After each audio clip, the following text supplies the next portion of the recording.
जनम नादवेदं कलातीतं तस्मै श्री गुरुवे नमः। कृष्ण त्वदीय पद पंकज पंजरान्ते अव्ययद्वविंशतमानसराजहंस प्राण प्रयाण शमये कफवातपेत्यै कंठावरोधन कुतस्तते। यप्रव्रजन्तमनुपेतमपेतकृत्यं द्विपायनो विरह कातुर आजहाव। पुत्रेति तन्मतया तरवो अविनेदुरिष्टं सर्वभूतहृदयं मुनिमानतो अस्मि। अखण्डानन्दबोधाय शिष्यसन्तापहारिणे सच्चिदानन्दरूपाय रामाय गुरुवे नमः। नारायणं नमस्कृतः नरचैवं नरोत्तमं देवीं सरस्वती व्यासं ततो जयमुदीरयेत्।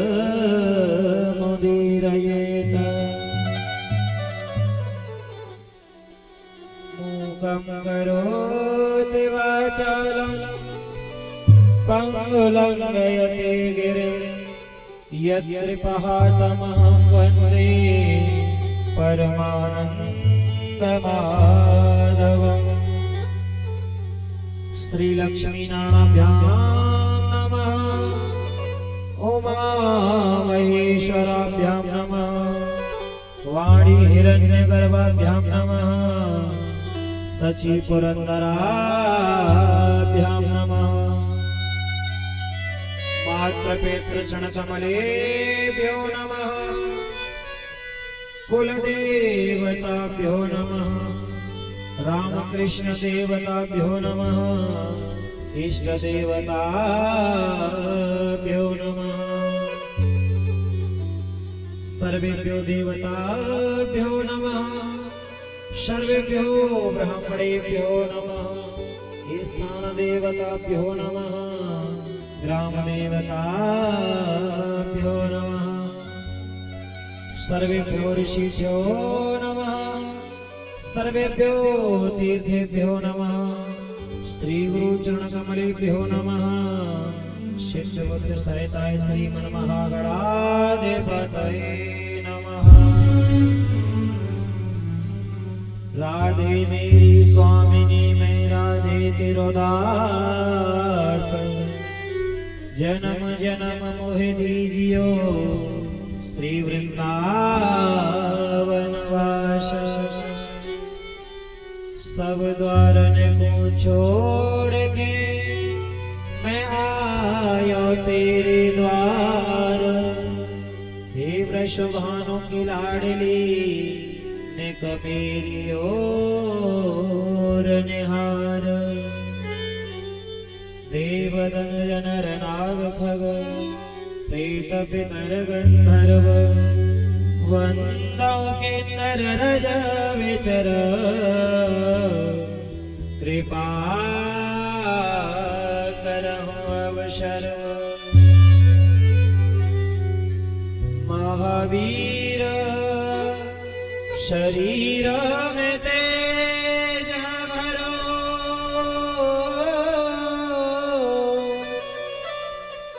मन संयम बोधे निष्काम यथा।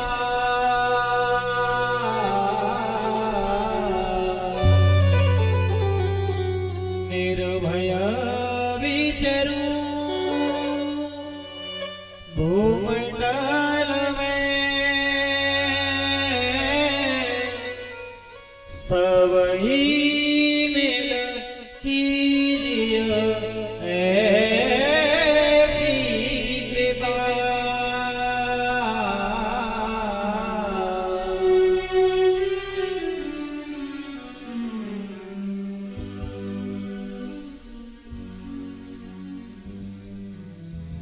अनंत श्री विभूषण जगत रचनीय प्रातः स्मरणीय श्री सदगुरुदेव महाराज के चरणों में नमन करते हुए सूक्ष्म जगत में विराजमान संत जन योगी जन विद्युत समाज जगत की अधिष्ठात्री देवी मां ज्ञानदायिनी मां सरस्वती समक्ष मेरे विराजमान श्रीमद् भागवत महापुराण श्री कृष्ण की वामकमयी मूर्ति संत जन योगी जन प्रत्यक्ष अप्रत्यक्ष सभी देवतागण एवं आश्रम में जितने भी देवतागण दूर दूर से आए समस्त श्रोतागण लाडली बेटियां पूज्य माताएं एवं समस्त श्रोता जितने भी मेरी वाणी को सुन रहे हैं सभी को मेरा व्यासपीठ से बार बार नमन है। आइए श्रीमद् भागवत में प्रवेश करने से पहले हरि कीर्तन करते हैं।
सूत जी महाराज की जय हो।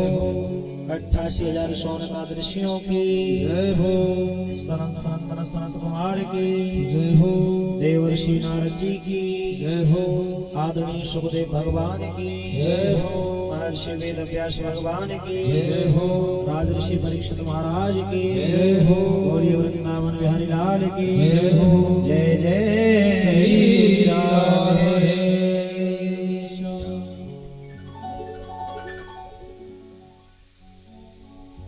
श्रीमद् भागवत महापुराण ग्राम खुटीपुरी वंशी वाले आश्रम के इस नवदिवसीय आयोजन में आज सप्तम दिवस में प्रवेश करते हुए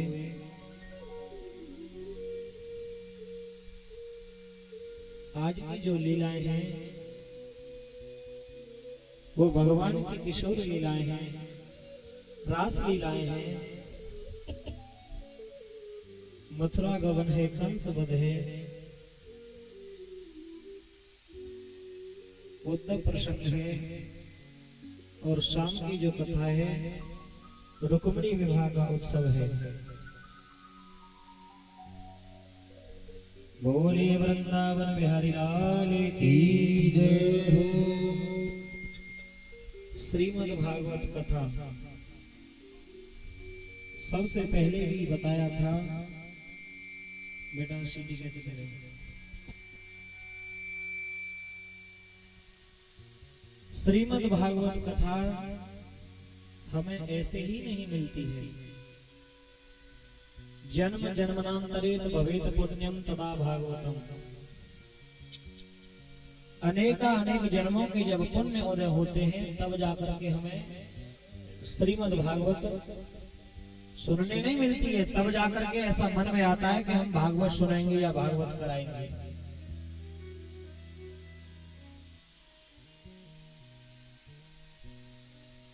जब कई जन्मों के पुण्य उदय हो जाते हैं तब जाकर के हमें भागवत पांडाल में बैठ करके कथा सुनने को मिलती है। ऐसा मैं नहीं कह रहा हूं, ऐसा भागवत जी में लिखा है। हमारा भी बड़ा सौभाग्य है और तुम्हारा भी बड़ा सौभाग्य है कि हम तुम सभी कथा पांडाल में बैठ करके कथा सुन रहे हैं।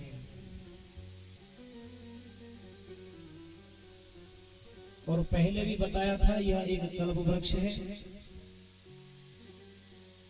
और कल्प वृक्ष का जो फल है वह तभी मिलता है कि तब हम पूर्ण श्रद्धा से कथा को सुनते हैं। जैसी भी है भगवान की कथा है, कथा को पूर्ण कोई भी नहीं कह सकता और शायद ये 7 दिनों में का 9 दिनों में भी पूर्ण नहीं हो सकती। हमें भगवान की कुछ थोड़ी बहुत कथा अपने कानों के द्वारा सुनने के लिए मिलेगी।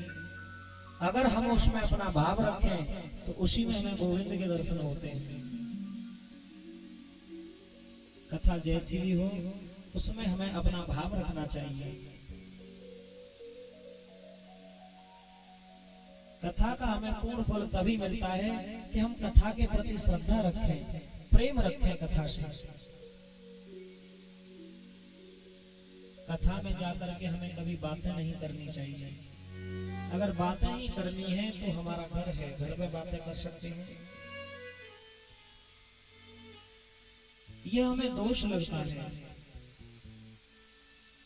हमें भगवान के प्रति कभी बुद्धि का प्रयोग नहीं करना चाहिए, सिर्फ हृदय लगाना चाहिए। ये भगवान की कथा है, जैसी भी है गोविंद की कृपा से हुई है, वंशी वाले की कृपा से हमें कथा मिली है।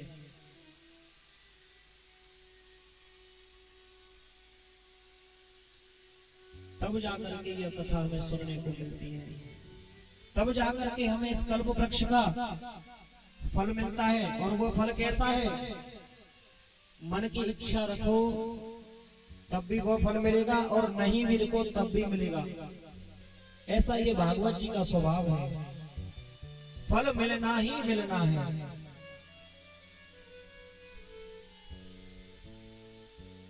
बोलिए वृंदावन बिहारी लाल की जय हो। तो मुझे लगता है कल की कथा सभी को शायद कथा में ध्यान रखते हैं, बड़े भक्त हैं यहाँ के, मैंने देखा है। अब तक जो मैंने कथा की है यह मेरी 11वीं कथा है। बड़ा भाव रहा है भक्तों का, श्रोताओं का बड़ा भाव रहा है कथा के प्रति। तो शायद सभी को मालूम होगा कथा कल कहाँ विराम हुई थी। अब एक एक करके तो नहीं पूछना चाहूंगा, बस हाथ खड़ा करके बता दें कि किसको भगवान की कथा में ध्यान था कल। बोलिए वृंदावन बिहारी लाल की जय हो। हम जब ठाकुर जी से प्रेम करेंगे तो हर समय हमें उसी का ध्यान आएगा, और मन हमारा अगर संसार में लगा हुआ है, व्यर्थ की बातों में लगा हुआ है, तो ये हमें ध्यान ही नहीं आएगा। क्यों नहीं आएगा? कि जब तक हम इस मन को खाली नहीं करेंगे, हम इस अपने पात्र को खाली नहीं करके लेकर के आएंगे, तभी तो इसमें कुछ आएगा। अन्यथा पहले से भरा हुआ है तो इसमें कितना भी अमृत उड़ेलो सब फैलता ही जाएगा, फैलता ही जाएगा। कथा में आए, अपने पात्र को बिल्कुल खाली करके आए, मन को बिल्कुल खाली करके आए।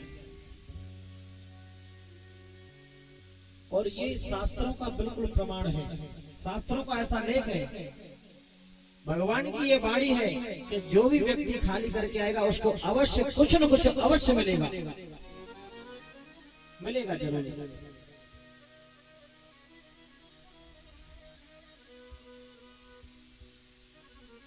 तो आइए हम वहीं चलते हैं।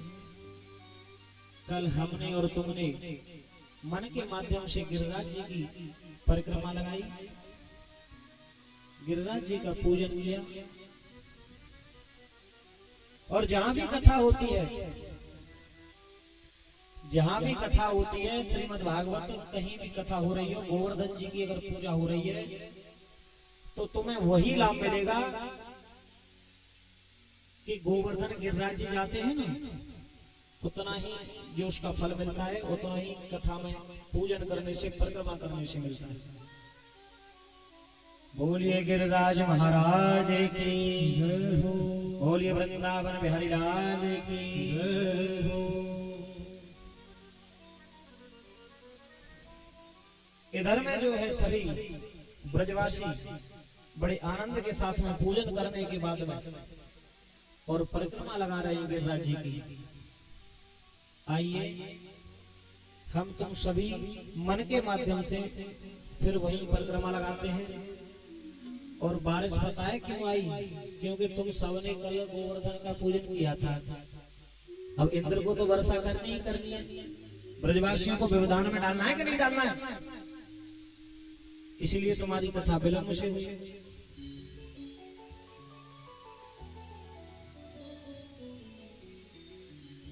श्री गोवर्धन महाराज महाराज तेरे माथे मुकुट विराज रयो। श्री गोवर्धन महाराज महाराज तेरे माथे मुकुट विराज रयो। श्री गोवर्धन महाराज महाराज तेरे माथे मुकुट विराज रयो। श्री गोवर्धन महाराज महाराज तेरे माथे मुकुट विराज रयो।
मुकुट विराज रहो।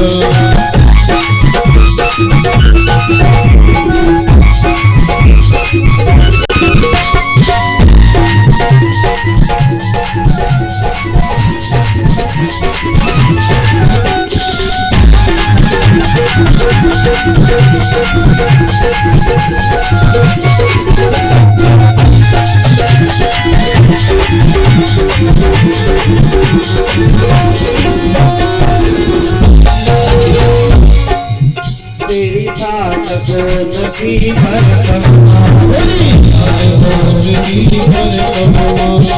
साथ सखी भर और जंगले पर विसरा विसरा तेरे माथे हवे आज हलो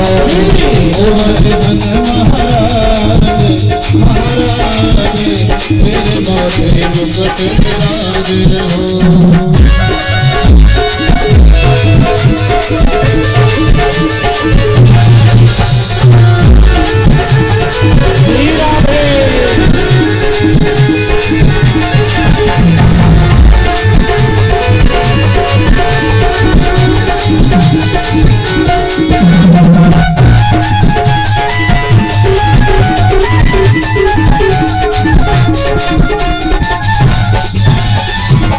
तेरे गले में कंठा साज रहे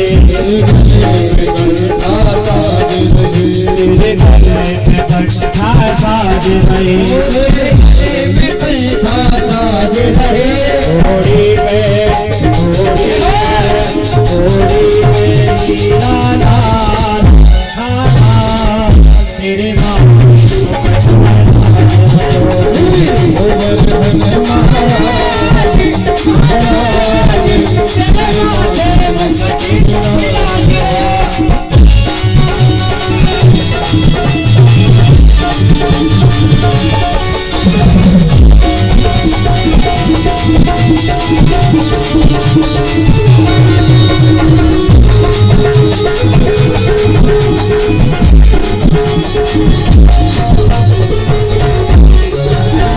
तेरे कानन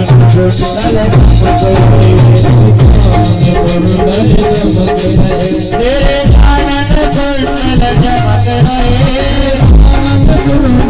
चमक रहे तेरे कानन कुंडल चमक रहे तेरी झांकी तेरी झांकी तेरी झांकी बनी बिहार तेरे श्री गोवर्धन महाराज मुझे मुकुट विराज रहो।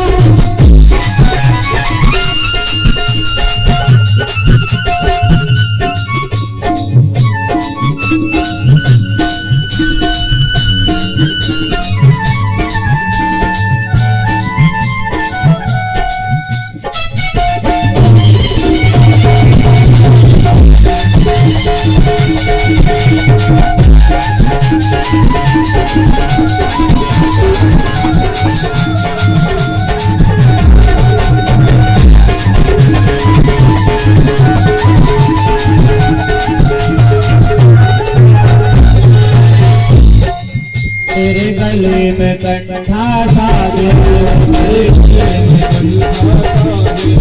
तेरे गले में कंठा साज रहो चकले विसरा विसरा तेरे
तभी तो इंद्र माले पड़े बोल गिरिराज महाराज की जय हो। और जैसे ही जोर से जयकारा लगाया इंद्र के कानों में जाकर के भनक पड़ी, ये जयकारा कहां से आ रहा है?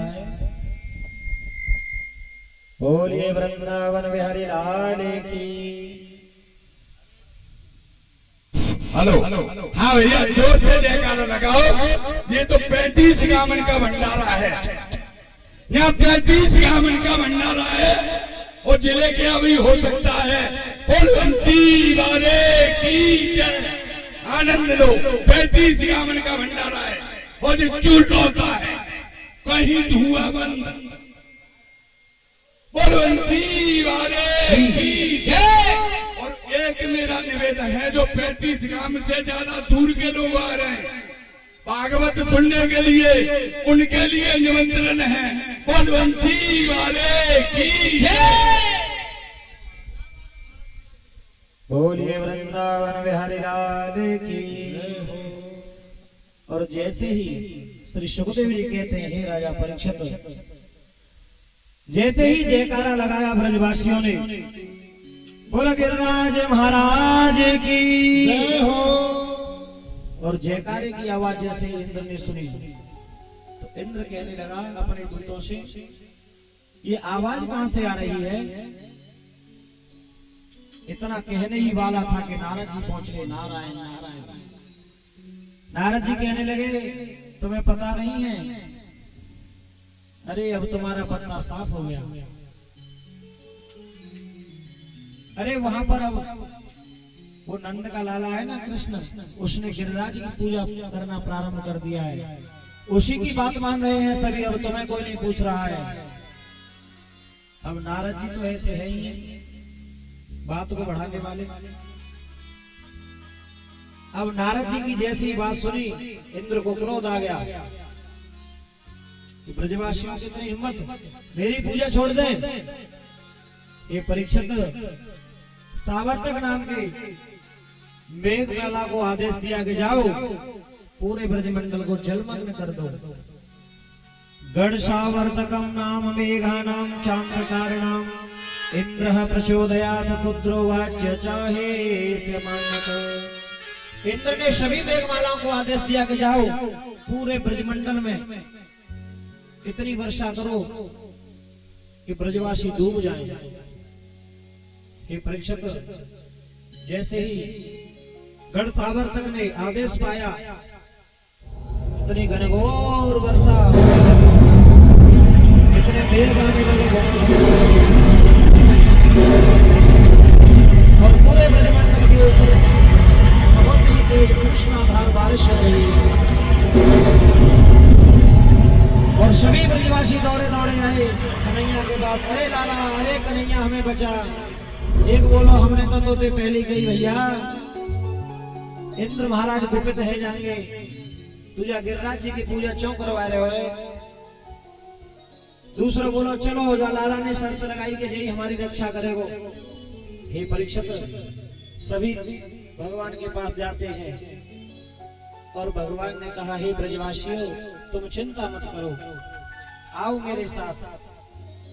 ये परीक्षित ब्रजवासियों को लेकर के नंद बाबा यशोदा मैया जितने भी उनके साथ थे, ग्वाल बाल सभी को लेकर के आज भगवान जो है गिरिराज की तलेटी में जाते हैं और कहते हैं कि सभी गिरिराज महाराज से प्रार्थना करो। हे परीक्षित, प्रार्थना करते हैं, आंखें बंद की सभी ब्रजवासियों ने, और देखते ही देखते मेरे गोविंद ने क्षण भर में ही गिरिराज को अपनी कनिष्ठिका उंगली पर धारण कर लिया। बोलिए गिरिराज धरण महाराज की जय हो। ये परीक्षित, आज मेरे गोपाल ने उस 7 कोस चौड़े लंबे गिरिराज पर्वत को अपनी कनिष्ठिका उंगली पर धारण कर लिया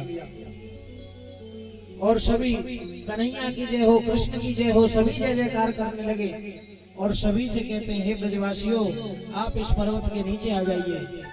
हे परीक्षित, ब्रजवासी सभी जो है नंद बाबा और जितने भी उनके परिवारीजन थे सभी जो है गोवर्धन पर्वत के नीचे आ जाते हैं और वर्षा हो रही है। हे परीक्षित, इतनी मूसलाधार बारिश हो रही है,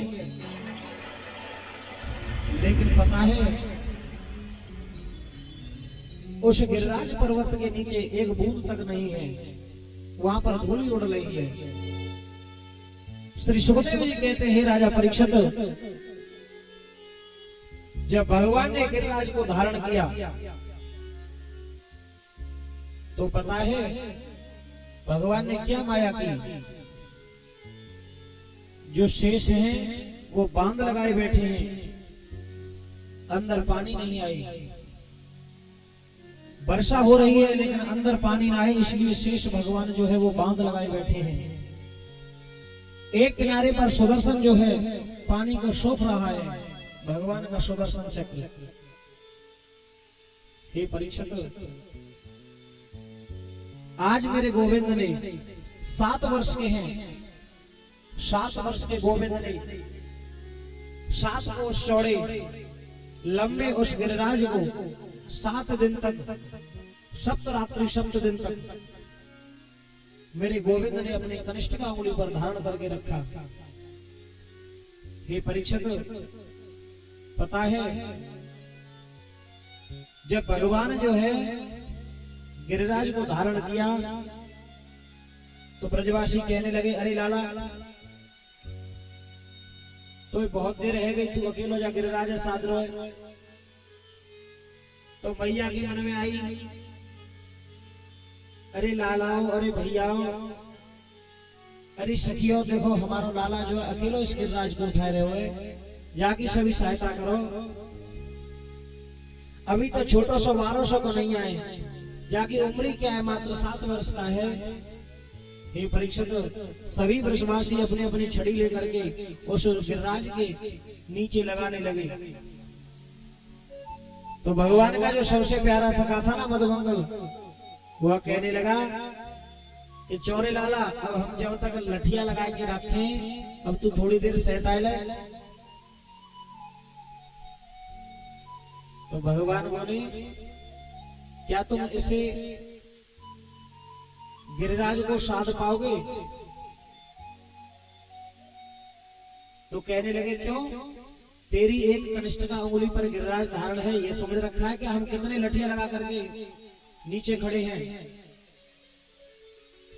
अब तो भगवान बोले कि तुम ऐसे नहीं मानोगे, तुम साध लोगे कि हाँ तू अपने हाथ हटा ले, हम साध लेंगे। और जैसे ही भगवान ने जरा सी उंगली ढीली की ना, तो चढ़ करके सभी लाठियां टूटने लगी। अरे साध भैया, अरे कन्हैया, अरे भैया साध तुम साध। तो ब्रजवासी कहने लगे, चौरे कन्हैया, तेने इतना लंबा चौड़ो इतना भारी पर्वत कैसे उठा लियो? तो भगवान के मुख से निकल गया कि मैं भगवान हूँ। तो मधुमंगल कहने लगा, अच्छा तू भगवान है, मोहद होगा तू ब्राह्मण तो ना, तू भगवान है। हमारे संग में गिल्ली डंडा खेले, तू भगवान कैसे है? दूसरा सखा बोला, क्यों भगवान जी, तुमने ऐसा कौन सा काम करो सो तुम भगवान हो? भगवान कहने लगे, मैंने अघासुर मारा, बकासुर मारा, शकटासुर मारा, तृणावर्त मारा, पूतना मारी। दूसरा सखा बोला, मारी तेने पूतना। अरे वाह, मरी मराई में तो 10 लठिया हमने लगाए दे।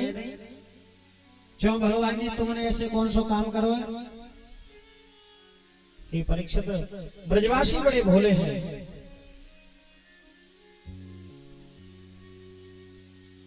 भगवान ने जब ये लीला की तो इंद्र का तो मान मर्दन करना ही था।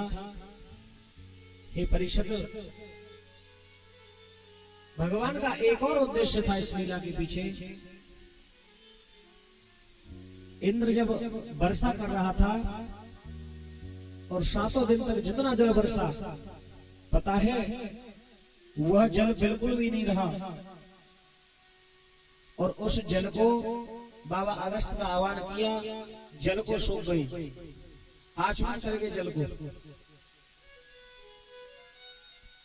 श्री सुखदेव जी कहते हैं, राजा परीक्षित,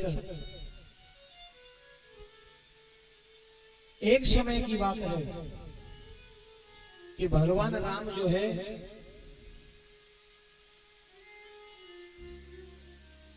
जब सीता माता ने ब्राह्मण भोज रखा तो भगवान से कहा कि मैं ब्राह्मण भोज रखना चाहती हूं, ऐसा कोई ब्राह्मण निमंत्रण दे करके आओ कि जो ठीक तरह से भोजन कर सके। आजकल ऐसे ब्राह्मण होते हैं कि ठीक तरह से भोजन नहीं करते हैं, 2-4 पूरी खाई बस।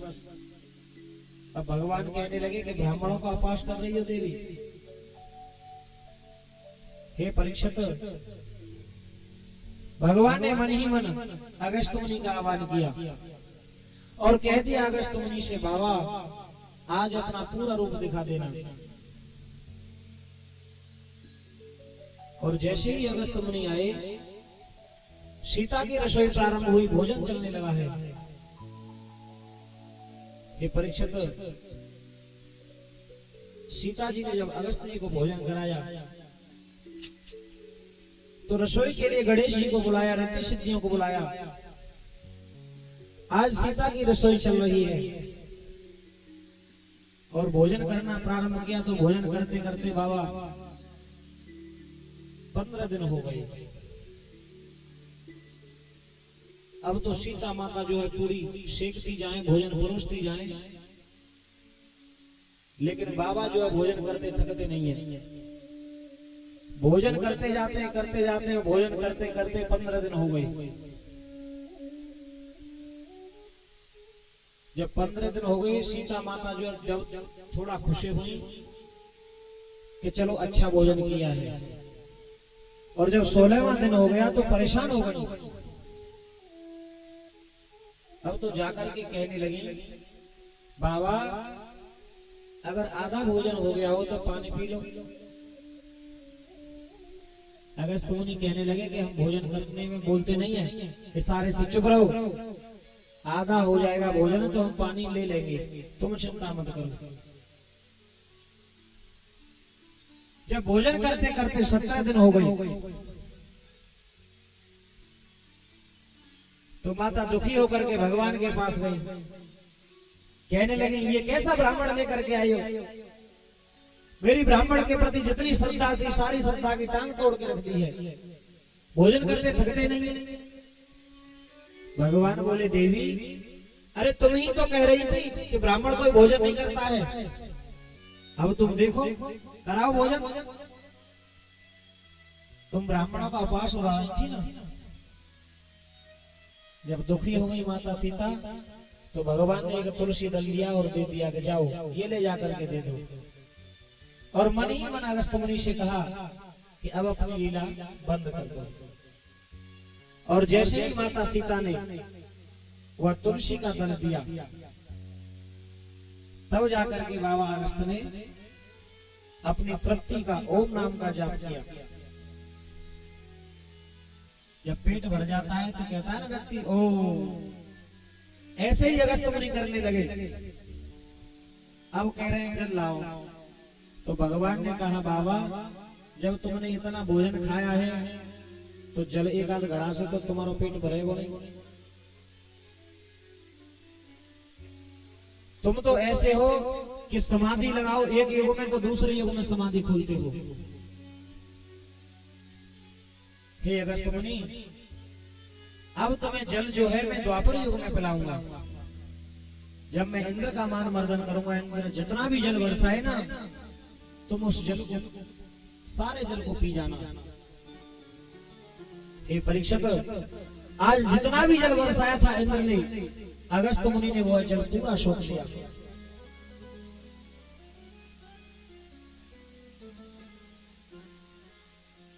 जब इंद्र ने अपने गण को आदेश दिया कि जाओ देख करके आओ, सारा ब्रजमंडल जो है अब तो डूब गया होगा, जलमग्न हो गया होगा। तो जैसे ही दूत वहां से आया तो दूत कहने लगा, महाराज वहां तो धूल उड़ रही है। बोले इतना जल था कहां गया, ये पता ही नहीं है, वहां तो धूल उड़ रही है ब्रज में। जब मेघमालाएं जल बरसाते बरसाते थक गई, जब वहां पर धूल उड़ रही तो इंद्र जो है आश्चर्यचकित में रह गया और जाकर के अपने गुरु बृहस्पति के पास गया। देवगुरु बृहस्पति ने बताया, देवराज इंद्र तुम्हें पता नहीं है आज तुम्हारे सामने कौन है, जो सत्ता का मालिक है। न जाने तुम जैसे इंद्र कितने बना दिए उसने, आज तुम्हारा सामना उससे है। अपने प्रेम की दृष्टि से पहचानो, वो जिसको जन्माते हैं वही जानता है उसको। हे इंद्र, ब्रह्मा जी भी नहीं जान पाए उनको, तुम क्या जानोगे। गुरु हमें सही रास्ता बताता है, प्रेम का मार्ग बताता है, भगवान का मार्ग बताता है। जब सदमार्ग बताया और कहा कि मुझे तो दिखाई नहीं दे रहे हैं, तो देवगुरु बृहस्पति ने कहा कि प्रेम की दृष्टि से देखोगे तभी दिखाई देंगे। जब तक व्यक्ति भगवान के प्रति प्रेम और समर्पण का भाव नहीं लाएगा, तब तक उनके बारे में कुछ भी नहीं जान सकता है। क्योंकि पूर्ण ज्ञान किसी को नहीं है, पूर्ण ज्ञान मेरे साक्षात पूर्ण ब्रह्म जगदीश्वर को ही है। गोविंद की लीला वही जाने। हम तो तब उनके बारे में जान सकते हैं जब तक उनके प्रति हम प्रेम का और समर्पण का भाव नहीं रखेंगे। हे इंद्र, तुम जाओ, प्रेम की दृष्टि से जाओ। और जैसे ही इंद्र अपनी प्रेम की दृष्टि लेकर के भगवान की स्तुति करता हुआ गया, तो देखा वही चतुर्भुजी रूप में मेरे गोविंद जो है पर्वत के नीचे लगे हुए हैं, शंख चक्र गदा पद्म धारण किए हुए, और त्राहिमाम करता हुआ जब आया। हे परीक्षित, जब ब्रज में धूल उड़ रही थी, पानी बंद हो गया, सभी ब्रजवासी अपने अपने घर चले गए, तो भगवान ने गिरिराज जी को वहीं स्थापित कर दिया। आज इंद्र आता है और इंद्र आकर के भगवान के चरणों में बार बार निवेदन करता है और क्षमा मांगता है, प्रभु मुझे क्षमा कर दो। विशुद्ध सत्वं तव धाम शांतम तपोमय धरज समस्कम मायामयोऽयं गुण संप्रवाहो न विद्यते ते गृह्णानुबंधो। हे प्रभु मुझे क्षमा कर दो, आप ही पिता हो, आप ही गुरु हो, आप ही जगदीश हो। पिता गुरुस्तम जगतामधीशो दुरत्यः काल उपादंड हिताय स्वेच्छातनुवैषणीयसे मानं विधुन जगदीश मानिना। देवराज इंद्र ने बड़ी ही सुंदर स्तुति की, भगवान के चरणों में गिर गए। हे परीक्षित, इंद्र को क्षमा भी कर दिया भगवान ने। अब परीक्षित ने प्रश्न पूछा, भगवान ये बताइए कि ब्रह्मा जी ने जब 40 श्लोकों की स्तुति की तो ब्रह्मा जी से कुछ बोले तक नहीं, उन्हें क्षमा तक नहीं किया, और यहाँ इंद्र ने मात्र 3 श्लोकों की स्तुति बोली है और इतनी जल्दी क्षमा कर दिया इंद्र को, ऐसा क्यों किया। तो सुखदेव जी कहते हैं, हे राजा परीक्षित, यहाँ जो इंद्र ने जो कृत्य किया है और जो ब्रह्मा जी ने कृत्य किया था उसमें बड़ा ही भेद है। ब्रह्मा जी ने जो कृत्य किया था उसमें ब्रह्मा जी ने भगवान के प्रियजनों को, भगवान के भक्तों को भगवान से दूर रखा, ब्रह्मलोक ले गए थे ना। और यहाँ जो उसने कृत्य किया है, किया तो गलत है, इसने मारना चाहा है, लेकिन किया कैसे भी, लेकिन भगवान के जो प्रेमी हैं ब्रजवासी, उनको भगवान के पास रखा 7 दिन तक, उसको क्षमा कर दिया इंद्र को। पता है, मैं आपको बता देता हूं, आप भगवान की कितनी भी पूजा कर लो, कोई भी कर्म कर लो, सबसे ज्यादा भगवान तब खुश होते हैं कि आप उनके भक्तों को खुश रखेंगे।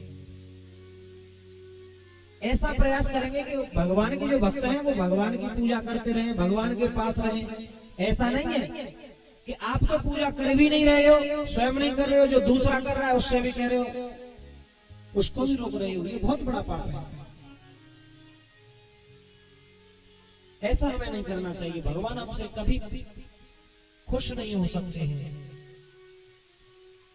भगवान हमसे तभी प्रसन्न रहते हैं कि भगवान से तुम प्रेम करो ही करो और भगवान के भक्तों से भी प्रेम करो।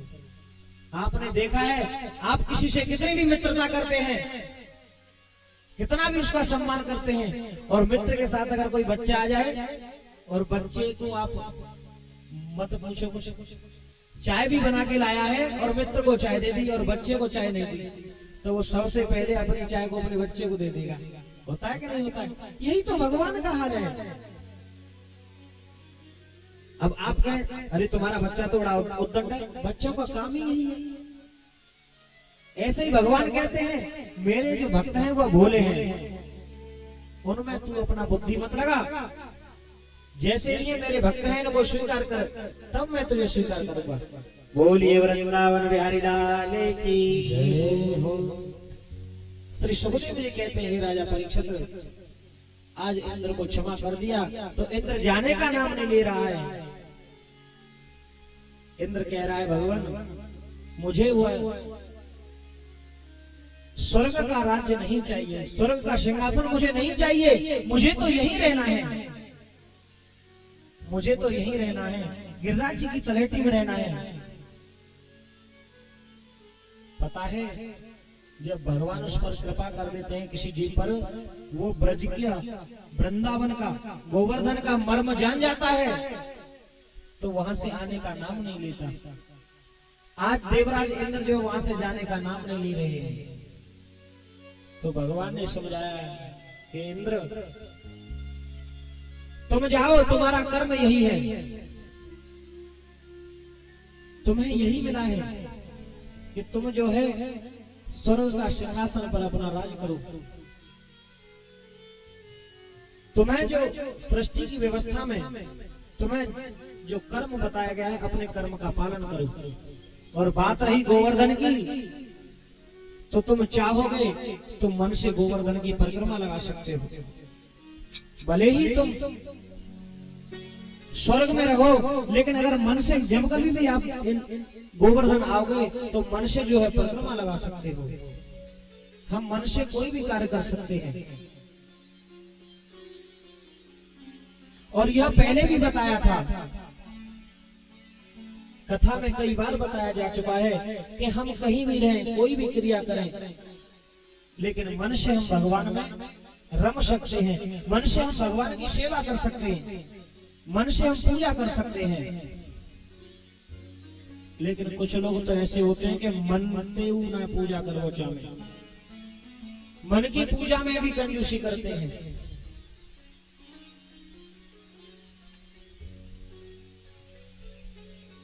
एक सेठ जी थे, वो कोई ज्यादा खर्चा नहीं करते थे, कहते थे कि भगवान को तो कुछ चाहिए। तो एक संत जी के पास गए, कहने लगे महाराज, हाथ जोड़ करके संत जी से कहने लगे कोई ऐसा उपाय बतलाए दो कि खर्चे करना न पड़े और पूजा भगवान के यहाँ लग जाए। तो संत जी ने बताया कि मानसिक पूजा कर लो, मानसिक पूजा में कोई खर्चा नहीं है, क्योंकि तुम्हारा भाव होना चाहिए, भगवान वस्तु के भूखे नहीं है।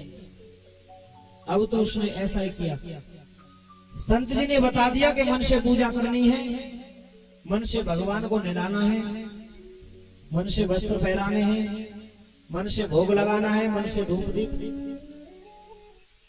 पाद्यम अर्घम आचमन स्नानम यज्ञ पवित्रम धूपम दीपम नैवेद्यम पुनर्जलाचमन। मन से हम चाहे तो भगवान की पूजा कर सकते हैं। कहीं भी हो, किसी भी स्थिति में अगर हमारे सामने आपद धर्म है तो हम मन से पूजा कर सकते हैं। लेकिन उस व्यक्ति ने क्या किया कि रोजाना पूजा करता भगवान की मन से। एक दिन भगवान का भोग लगा रहा था, मन से ही भगवान के सामने दूध रख दिया, अब उसमें चीनी डाल रहा है।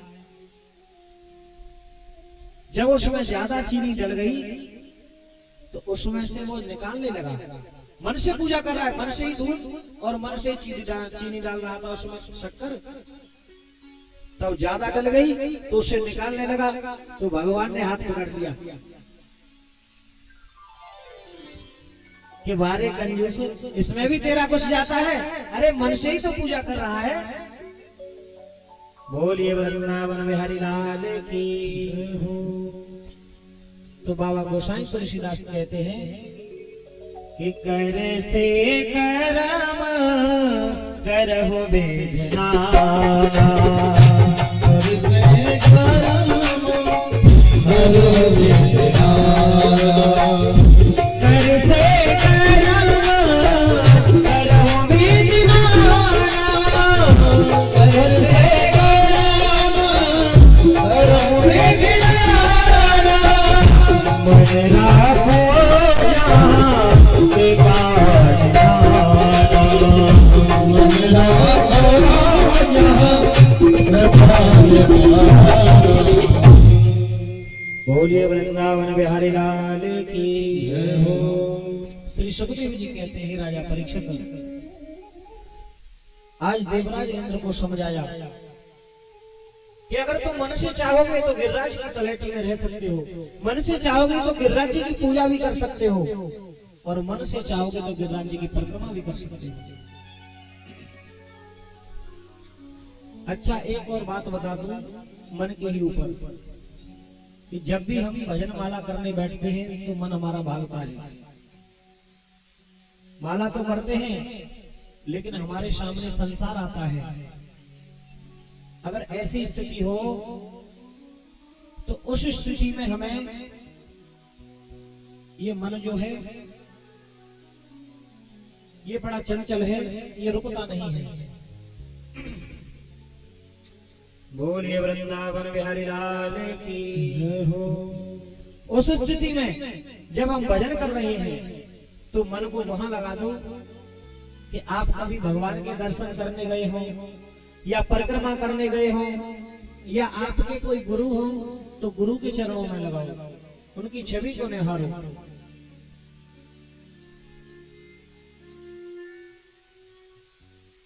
तो वह भजन पूजा हमारा सार्थक होगा, हमारा चिंतन भगवान में लगेगा, हमारे पास में संसार आ ही नहीं सकता है। श्री सुखदेव जी कहते हैं राजा परीक्षित, इंद्र वहां से चले जाते हैं। ऐसे ही मेरे गोविंद जो है अनंतानंत लीलाएं करते रहते हैं। एक दिन की बात है,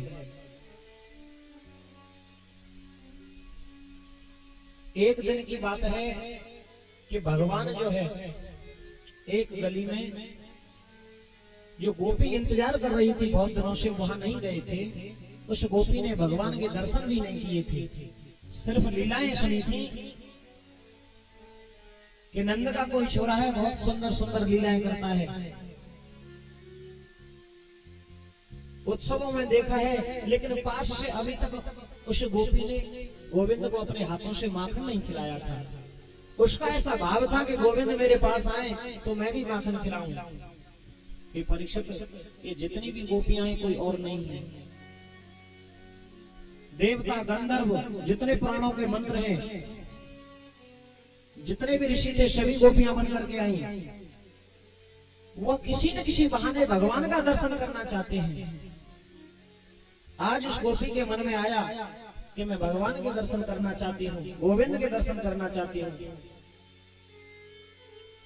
तो भगवान ये कहते हैं कि तू थोड़ा मन तो बढ़ा मेरे लिए, थोड़ा एक पग तो बढ़ा। आज जैसे ही भगवान ने जाना कि यह गोपी मेरा दर्शन करना चाहती है, मुझे माखन खिलाना चाहती है, आज भगवान उसी के बच्चे के साथ खेल रहे हैं। उस गोपी का जो बेटा था उसी के साथ भगवान खेल रहे हैं। और वो कहने लगा, अरे लाला, अरे कन्हैया, तू देख आज हमारे घर चल। जब बच्चे आपस में खेलते हैं, सखा हो जाते हैं, कहते हैं कि तू आज हमारे घर चल। भगवान को वो भगवान का सखा जो हाथ पकड़ करके और बार बार कहता है गोविंद से, अरे कन्हैया, अरे लाला, तू आज हमारे घर चल। ये परीक्षित, आज वो लाला और कन्हैया को हाथ पकड़ करके और अपनी गली में ले जाता है। और जैसे ही भगवान उस गली में जाते हैं, जाकर के आवाज लगाई है, अरे ओ माँ, अरे भैया देख मैं कौन लेके आया हूँ। और माता को जैसी आवाज लगाई, मैया दरवाजे पर निकल करके आई और जैसे ही गोविंद को देखा कि गुरु गोविंद दोनों खड़े काके लागू पाए, बलिहारी गुरु आपने सो गोविंद दिए बताए।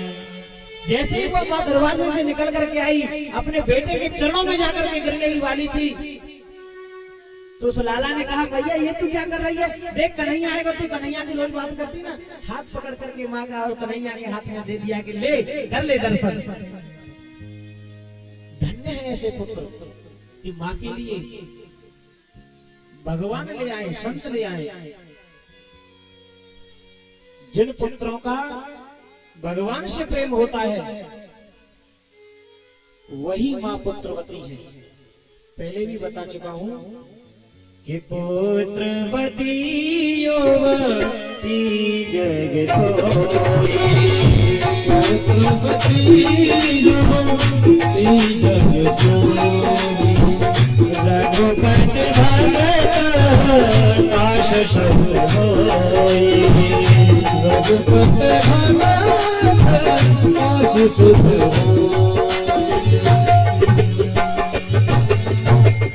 बोलिए वृंदावन बिहारी लाल की जय हो। आज वह गोपी जैसे ही भगवान को देखा हाथ पकड़ करके अंदर ले गई है। आओ कन्हैया, आओ गोविंद। अरे लाला तू तो हमारे यहाँ आवे ना है भैया, तेरी तो बड़ी चर्चा सुनी है हमने। आज वह गोपी भगवान को अपने हाथों से माखन खिला रही है। बलचंद्र भगवान कभी वस्तु की तरफ नहीं देखते हैं, भगवान भाव की तरफ देखते हैं। किसका भाव क्या है मेरी प्रति। वह गोपी से कहते हैं अरे भैया क्यों परेशान हो रही है। और जैसे ही माखन के लौना रोजाना बनाती थी कि आज भगवान आएंगे, आज गोविंद, ऐसे थोड़ी कहती सबके सामने, मन में भाव था भगवान का, लेकिन कहती आज यशोदा को लाला आवेगो, आज वो नंद को छोरा आवेगो तो मैं माखन खिलाऊंगी। रोजाना ताजा ताजा माखन बना करके रखती थी। आज वह सार्थक हुआ और भगवान ने बड़े ही सुंदर भावों से माखन खाया है। कहते हैं ना कि भगवान माखन की चोरी करते थे, वह चोरी नहीं थी। माखन कहते हैं, माखन में चिकनाई होती है, चिकनाई कहते हैं स्नेह को, स्नेह कहते हैं प्रेम को। भगवान प्रेम के चोरता है, गोपियों के हृदय से वो प्रेम को चुराते हैं। जिस भक्त के हृदय में प्रेम होता है उस प्रेम की चोरी करता है मेरा गोविंद। ढूंढता है किसके हृदय में, और हृदय क्या है, वो घर है। किसके घर में मेरे लिए माखन नाम का प्रेम रखा है, वो ढूंढते थे। और जैसे ही जाने का नाम लिया तो वह बार बार कह रही है भगवान से हे गोविंद तुम्हें जब भी वक्त मिला करे, जैसे ही समय मिला करे, मेरे लाला के पास आया करो, ऐसे ही तुम रोजाना आया करो। हे गोविंद ये घर भी आपका ही है। जैसे हम किसी को घर में बुलाते हैं, कहते हैं ना, उससे बड़ा प्रसन्न होते हैं। अरे भैया, अरे लाला ये घर भी तेरा ही है। जब भी तुम्हें वक्त मिला करे मेरे घर तुम घूमने के लिए आया करो, डोलने के लिए आया करो। और जब भगवान जा रहे हैं तो क्या कह रही है वो गोपी भगवान से, हे गोविंद यह जो हृदय है ना ये आपका घर है। जब तुम्हें समय मिले तब इस घर में आया करो। तो वह गोपी क्या कह रही है जब भगवान जा रहे हैं, ये दर्द दिल की दवा दीजिए मेरे प्यारे, दर्द दिल की दवा दीजिए मेरे प्यारे, दर्द दिल की दवा दीजिए। मेरा दिल आपका घर हुआ मेरे प्यारे, मेरा दिल आपका घर हुआ मेरे प्यारे, मेरा दिल आपका घर हुआ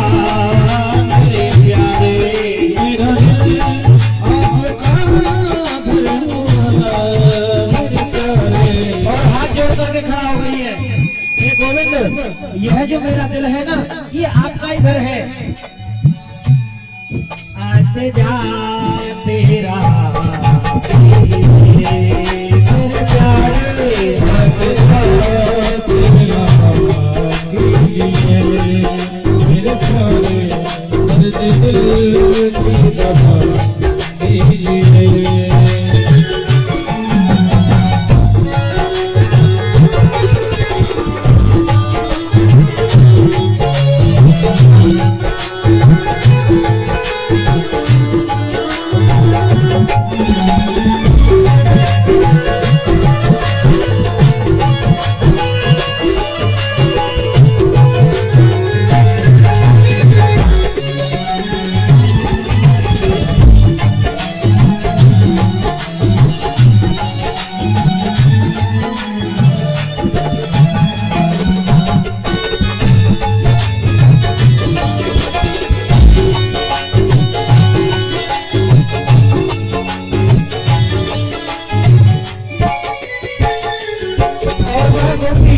भगवान के सामने हाथ जोड़ करके खड़ा हो रही है और कह रही है कि जाओ मत। जब हमें किसी से प्रेम होता है, वो जाने का नाम लेता है, तो हर भक्त की यही आशा होती है, हर प्रेमी की। जो सजा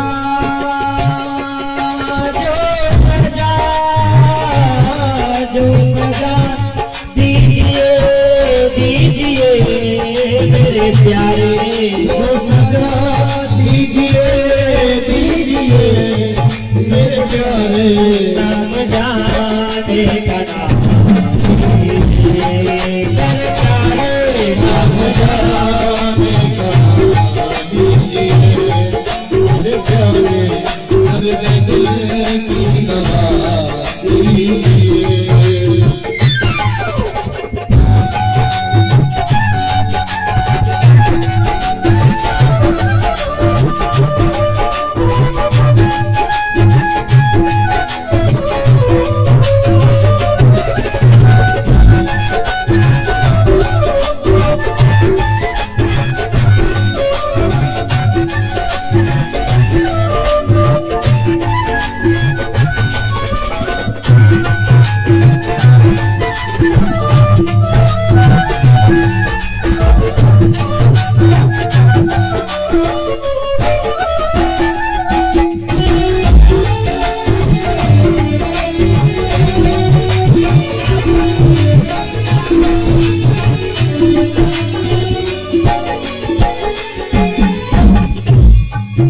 सजा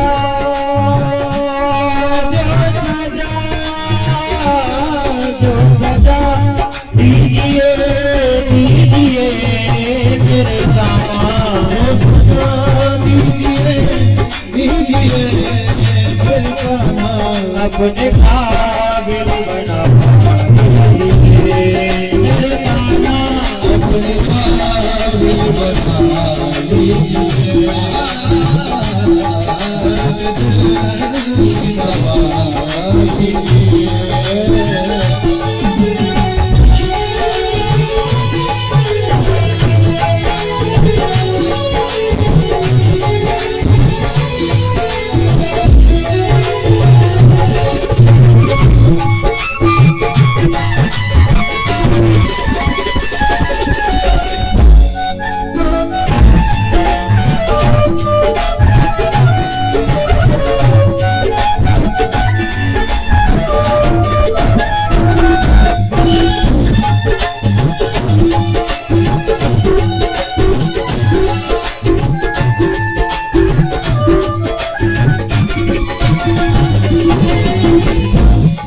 अपने कर्म शपथ जल गया मेरे प्यारे,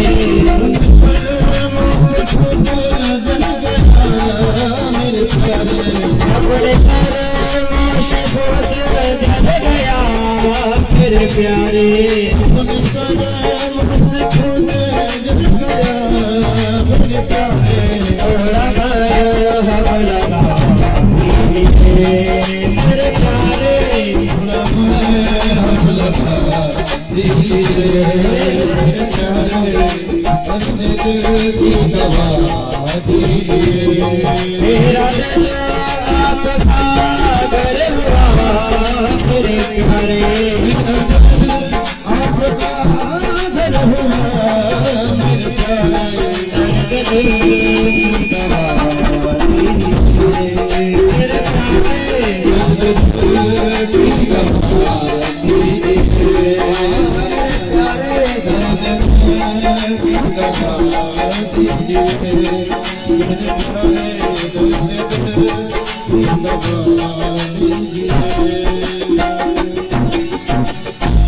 बोलिए वृंदावन बिहारी लाल की। मेरा दिल आपका घर हुआ मेरे कान्हा। जो भगवान के भक्त होते हैं उनका यही भाव रहता है भगवान के प्रति। लेकिन कब होगा भगवान का घर हमारा हृदय, तब हम इस हृदय को साफ कर लेंगे। बिल्कुल इसमें मैल नहीं रखेंगे, किसी के प्रति द्वेष नहीं रखेंगे, तब जाकर के ये भगवान का घर होगा। और भक्त की यही आशा रहती है, आते जाते रहा कीजिए।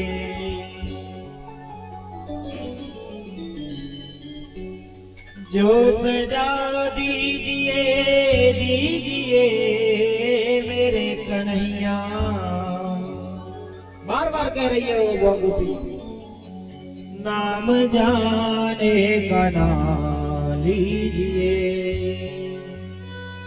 आज जो है मेरे गोविंद जो है वहां से चले आते हैं। श्री सुखदेव जी कहते हैं, राजा परीक्षित, एक दिन की बात है, मेरे गोविंद जो है गाय चराने के लिए जाते हैं और रोजाना जाते हैं, मुरली बजाते हैं, मन को लुभाते हैं। जैसे भी मुरली बजती है मेरे गोविंद की,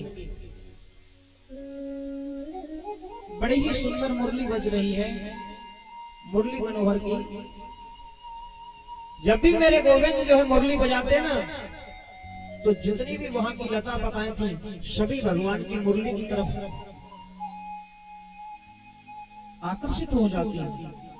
जितनी भी गोपियां थी, अगर कोई गोपी कार्य कर रही है, उस कार्य को छोड़ करके भगवान की मुरली की तरफ कान लगा रही है। कोई गोपी श्रृंगार कर रही है तो श्रृंगार करना छोड़ दिया, भगवान की मुरली की तरफ कान लगा रही है। ये परीक्षित बहुत ही सुंदर वेणुगीत है। भगवान जो है गाय चरा रहे हैं, मुरली बजा रहे हैं। कितनी सुंदर छवि है मेरे मोर मुकुटधारी की। तिरछा चरण रखा हुआ है, एक पैर पर खड़े हैं। वहां के जीव जंतु भगवान की मुरली सुनते हैं, आकर के पक्षियां पेड़ों पर बैठ जाते हैं। और जब गाय चारा चबाती हैं तो मुरली की तान सुनने के लिए चारा चबाना बंद कर देती है। और जब भगवान मुरली को थोड़ा बंद कर लेते तो सभी जीव जंतु कहते हैं, मुरलीधर बजाओ ना, क्यों बंद कर दी? ऐसा कहते हैं भगवान से मुनि। जब कहीं हमें आनंद आता है और वह आनंद रुक जाए तो मोह न कहे तो हमारा मन कहता है ये बंद क्यों हो गया, ये आनंद ऐसे ही चलता रहे। आज मेरे गोविंद जो है मुरली बजाते बजाते गाय को चराते चराते ही परीक्षित थोड़ा दूर निकल गई। जब दूर निकल आए, भगवान कृष्ण बलराम दोनों साथ में हैं, ग्वाल वाल साथ में हैं। गाय चराते चराते आज मुरली बजाते बजाते मेरे मुरली मनोहर थोड़ा दूर निकल आए गाय चराने के लिए। तो भगवान जो है लीला करते हैं, ग्वाल वालों से कहते हैं, अरे भैया, अरे लाला, हमें तो बड़ी भूख लगी है आज। अरे कन्हैया, यहाँ से तो हम बहुत दूर निकल आए अपने घर से। अरे लाला, मेरे लिए खाने की व्यवस्था करो भैया, मुझे तो बहुत जोर की भूख लगी है। श्री सुखदेव जी कहते हैं, हे राजा परीक्षित, यहाँ पर भी मेरे गोविंद एक लीला करना चाहते थे। आज जो है कन्हैया, जब ग्वाल वालों से कहते हैं तो ग्वाल वालों से कह रहे हैं कि देखो एक काम करो, यहाँ पास में जो यज्ञ चल रहा है जंगल में थोड़ी दूर पर, वहां जाइए आप। यज्ञपति जो है यज्ञ कर रहे हैं और वहां जा करके आप भोजन मांग लाओ। कहना कृष्ण और बलराम थोड़ा दूर आ गए हैं गाय चराते चराते, उन्हें भूख लगी है, उनके लिए भोजन दे दो। ये परीक्षित कन्हैया की आज्ञा पा करके आज ग्वालवाल जो है और जहाँ यज्ञपति यज्ञ कर रहे थे उन ब्राह्मणों के पास जाते हैं। यज्ञशाला बनी हुई है, पास में ही उनके घर बने हुए थे। तो जाकर के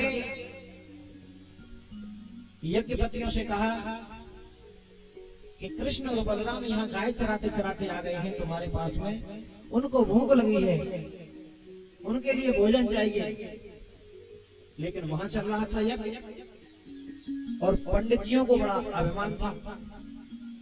कहने लगे दूर दूर, अरे तुम ग्वाल कुमार और यहाँ बिना नवे तो कैसे आ गए, यहाँ पर यज्ञ चल रहा है, जाओ यहाँ से भागो। ये परीक्षित, हमें कभी भी अभिमान नहीं करना चाहिए। हमें सबसे पहले यह ध्यान करना चाहिए कि धर्म क्या है और सबसे पहले क्या जरूरी है, वह कार्य करना चाहिए। आज उन यज्ञपतियों ने ग्वाल वालों को भगा दिया। भगवान के पास जाकर के कहने लगे, अरे लाला, अरे कन्हैया, हमने तो भैया तो ते पहले ही मने करी, देख उनने हमको बजा दियो, फटकार दो, उनने ना भोजन दो, मां तो यज्ञ चल रही है। कन्हैया बोले, अरे लालाओ, अरे भैयाओ, मेरी बात सुनो, एक काम करो, तुम दोबारा जाओ और वहां जाकर के उन यज्ञपतियों के पास न जाकर के माताओं के पास जाना, क्योंकि माताओं का जो हृदय होता है बड़ा कोमल होता है।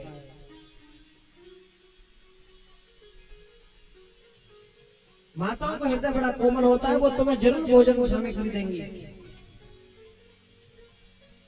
आपने देखा है कि माताओं पर कितनी जिम्मेदारियां रहती हैं। घर का कार्य रहता है, बच्चों का लालन पालन करना, समय से सभी के लिए, घर के सदस्यों के लिए भोजन व्यवस्था, दूध की व्यवस्था, चाय की व्यवस्था, बालकों ने नवानो धवानो और फिर बड़े को भेजनो, और कौन कथा है रही है तो फिर कथा में जानो। समय से ही माताएं अपना कार्य कर देती हैं। माताओं का हृदय बड़ा कोमल होता है। और ज्यादातर मैंने पुरुषों को देखा है कि अगर व्यर्थ का कहीं समय होगा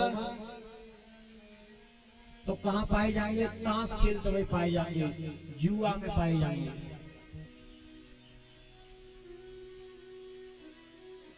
यह भी नहीं है कि जो और बुजुर्ग हमारे सत्संग करते हैं लेकिन जब ताश ने छोड़ के सत्संग नहीं करी, ऐसा नहीं है। और सुबह से शाम तक ताश खेल वो करेंगे और जाके माताओं पर फिर जाकर के जोर चलाएंगे, लाओ भोजन दो। माताओं का हृदय बड़ा कोमल होता है। मैंने ज्यादातर देखा है जहां जहां कथा होती है वहां ज्यादा संख्या में माताएं ही आती हैं, लेकिन यहाँ पर मैंने पहली बार देखा है कि यहाँ पर उतनी ही माताएं, उतने ही पुरुष हैं, भक्त हैं भगवान के। बोलिए वृंदावन बिहारी लाल की जय हो। माँ शब्द जो है ये बहुत ही बड़ा कोमल शब्द है। जाओ तो माताओं के पास जाइए, माताओं का हृदय बड़ा कोमल होता है, वो बात मान जाएंगे। आज ग्वालवाल जो है माताओं के पास जाते हैं और जहाँ यज्ञ चल रही थी, अब पंडित जी ने बांध लो कलाई और संकल्प ले लो, आचमन कर लो, तो पंडित जी कुछ बोल न सके। और जब ग्वालवाल निकल करके जा रहे थे तो दूर से ही चिल्ला रहे थे कि रुक जाओ, वहां मत जाओ, इशारा कर रहे थे। और जो छोटे बच्चे होते हैं और उन्हें जो चीज कोई ढूंढ रहे हैं वो वस्तु मिल जाए तो वो फिर नहीं देखते। अब तो उनको चढ़ाते हुए और माताओं के पास पहुंच गए। और माताओं के पास पहुंचे तो वहां जाकर के कहने लगे, अरे मैया जय श्री कृष्ण। अरे लालाओ तुम कैसे यहाँ कहाँ से आई हो? अरे मैया गाय चराते चराते आज कृष्ण और बलराम थोड़ा दूर निकल करके यहाँ तक आ गए हैं और उन्हें भूख लगी है। हे परीक्षित, उन्हें यज्ञ पत्नियों ने अब तक उन कृष्ण बलराम की लीलाओं का बखान सुना था, उनके बारे में सुना था। कहने लगे क्या वही कृष्ण है जिसने गोवर्धन उठाया था? हाँ मैया वही हमारा लाला है कन्हैया। अच्छा क्या ये वही कृष्ण है जिसने बकासुर अगासुर को जो है? हाँ भैया ये वही कन्हैया है। जब ते तो कन्हैया कछु नहीं समझ, तो जब भोजन की बात आई तो लालू कहने लगे कि हाँ भैया ये वही कन्हैया है। ये परीक्षित माताओं ने बड़े प्रेम से भोजन बनाया। आज साक्षात भगवान को हम भोजन कराएंगे। भोजन भगवान बना करके और लेकर के जाते हैं। भोजन पकवान बना करके लेकर के जाती हैं। तो जैसे यज्ञ पत्नियों के पास होकर के गुजर रही थी, अब तो उन्होंने आचमन कर लिया था, बोल नहीं रहे थे, कलावा बन गया था। तो हूं करके इशारा कर रहे हैं कि खबरदार जाओ मत, नहीं तो तुम्हें घर में नहीं घुसने देंगे और यहाँ लौट करके मत आना। और बड़ी आंख निकाल रहे हैं उनकी तरफ। अब अपने पतियों की तरफ पर्दा करते हुए बोलिए वृंदावन बिहारी लाल की जय हो। अपने पतियों की तरफ पर्दा करते हुए और वो माता भोजन सामग्री लेकर के और वो चली जाती हैं, चली जाती हैं।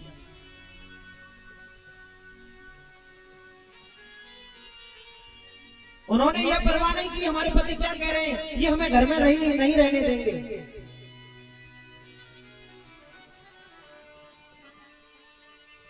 जब साक्षात कृष्ण आ ही गया है तो हम क्यों परवाह करेंगे? ये परीक्षित उन्होंने जो है पतियों की न परवाह करते हुए और चली जा रही हैं, चली जा रही हैं। और यज्ञ पतियों ने कह दिया था ना कि हम तुम्हें घर में नहीं घुसने देंगे, तो वह भी परवाह नहीं की। जो भगवान से प्रेम करते हैं, जो कृष्ण से प्रेम करते हैं, वो संसारियों की परवाह नहीं करते हैं। कौन क्या कहेगा? ऐसे मीरा से कहा था ना राणा ने कि तुझे बड़ा कृष्ण अच्छा लगता है, तू बड़ी भक्ति करती रहती है। अगर तुझे भक्ति ही करनी है तो यहाँ महलों से बाहर रहे, इस महलों में नहीं रहेगी। अगर तुझे महलों में रहना है तो ये भक्ति को छोड़ दे। लेकिन मीरा ने ऐसे ही कह दिया था, मेरे तो गिरधर गोपाल दूसरों न कोई।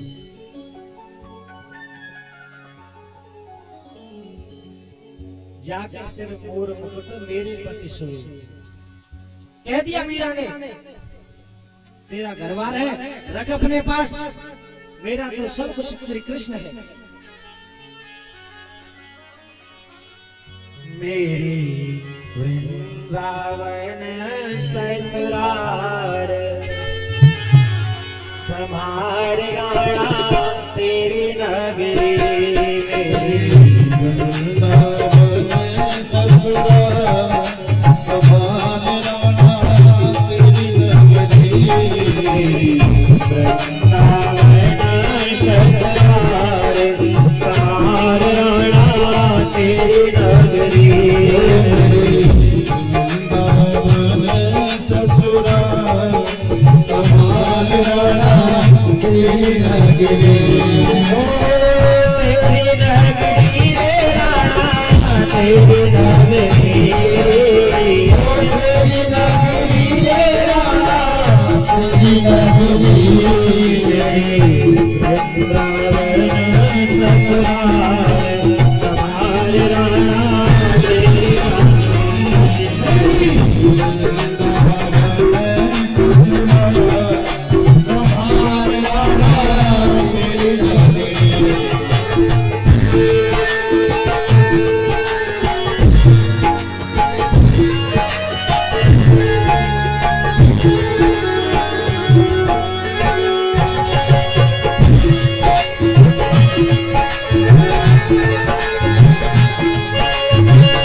से तेरा जितना भी शुभ कर्म है मुझे नहीं चाहिए। शुभ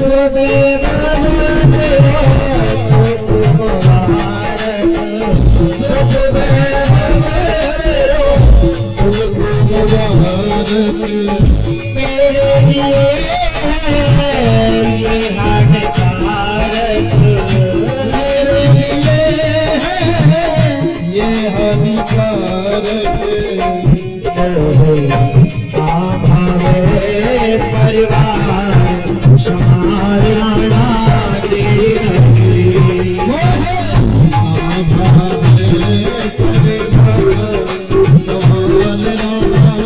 तेरी नगरी वृंदावन ससुरा आसमान वाला तेरी नगरी।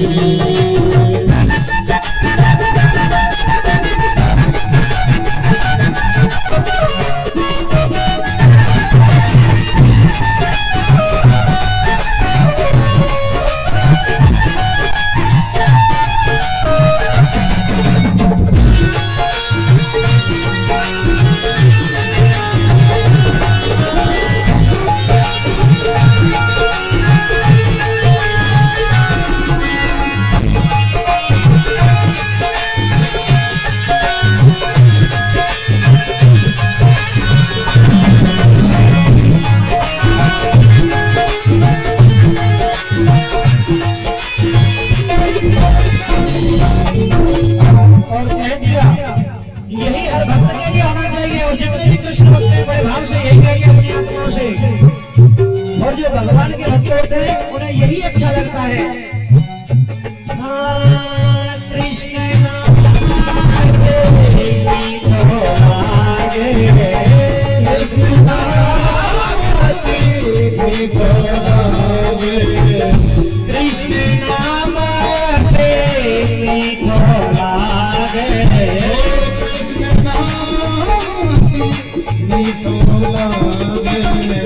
दुनिया से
कृष्ण चरण ही मांगते हैं, संसार वालों से नहीं डरते हैं।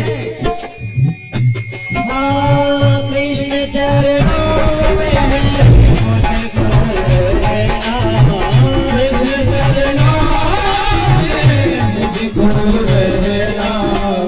दुनिया की बात नहीं सहना, दुनिया की बात नहीं सहना।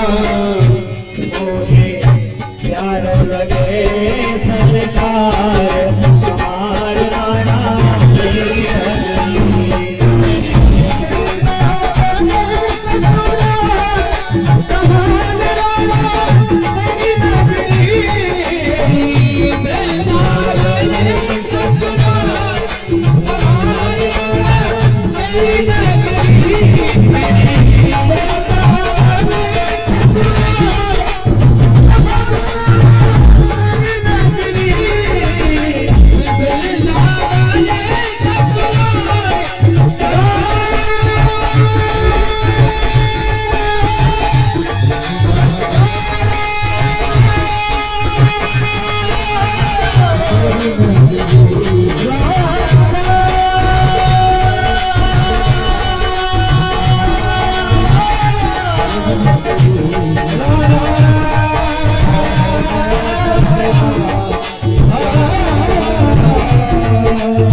दुनिया को रस फीको लागे,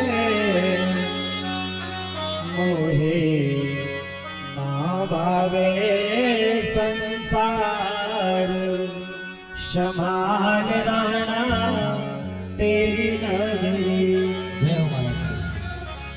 आज जो है मीरा ने सबको त्याग करके वृंदावन की शरण ली। ऐसे ही उन यज्ञ पत्नियों ने अपने पति की बात न मान करके, क्योंकि वास्तविक पति वही है। बोलिए वृंदावन बिहारी लाल की जय हो। अच्छा मुझे ये बताएं कि वृंदावन ससुराल किन किन की है? हाथ खड़ा करके बताएं। सही बताना चाहिए। वृंदावन ससुराल हम तुम सभी की है, और वह कैसे है मैं बताऊंगा। हम तुम्हारे अंदर, हमारे तुम्हारे अंदर विराजमान है आत्मा, और आत्मा का पति होता है परमात्मा कृष्ण। कृष्ण ही पति है सबका, और जहाँ कृष्ण है वृंदावन में, तो हमारी तुम्हारी ससुराल वृंदावन है। बोलिए वृंदावन बिहारी लाल की जय हो। भगवान के भक्त होते हैं, उन्हें शिवाय कृष्ण के नाम के, शिवाय राम नाम के कोई अच्छा नहीं लगता है। कि राम नाम ते मीठो लागे। भगवान के भक्तों को सिर्फ भगवान का नाम ही अच्छा लगता है, और इन्हें संसार में कोई, वो शरीर से तो रहते हैं, मन से नहीं रहते। उन्हें संसार के जितने भी सुख हैं सभी फीके लगते हैं। कि दुनिया को सुख फीको लागे, मोहे ना भावे परिवार। जो भगवान में अपने आप को लीन कर देते हैं तो परिवार भी अच्छा नहीं लगता है। हे कृष्ण, अब तो तू मेरा है और मैं तेरा हूं। आज यज्ञ पत्नियों ने अपने पतियों की बात न मान करके, और जैसे ही गोविंद के पास गई हैं, और भगवान ने कहा है, हे देवियों, हे माताओं, स्वागतम वो महाभागा आश्यातम कर्मावकिम यन्युदित रक्षया प्राप्ता उपमन्यदम हे वह। हे माताओं, आपका स्वागत है, आपका स्वागत है, आइए। हे परीक्षित, सभी माताओं ने भगवान को जो है भोग कराया है, पकवान खिलाए हैं, भोजन कराया है। अब भोजन कराने के बाद में वह माताएं जो है अब जाने का नाम नहीं ले रही हैं। कह रही है, गोविंद हम नहीं जाएंगे अब। क्यों? कि हम अपने पतियों की आज्ञा का उल्लंघन करके आई हैं, और हमारे पतियों ने हमसे कह दिया था कि तुम जा तो रही हो, लेकिन घर वापस मत आना। भगवान मुस्कुराए, बस इतनी सी बात। अरे तुम जाओ, अब वह तुम्हारी पहले से ज्यादा फिक्र करेंगे, पहले से ज्यादा सम्मान करेंगे तुम्हारा। बोले क्यों? क्योंकि अब तुम पर मेरी कृपा है। कि जा पर कृपा राम की होए, जा पर कृपा राम की होए, ता पर कृपा करे सब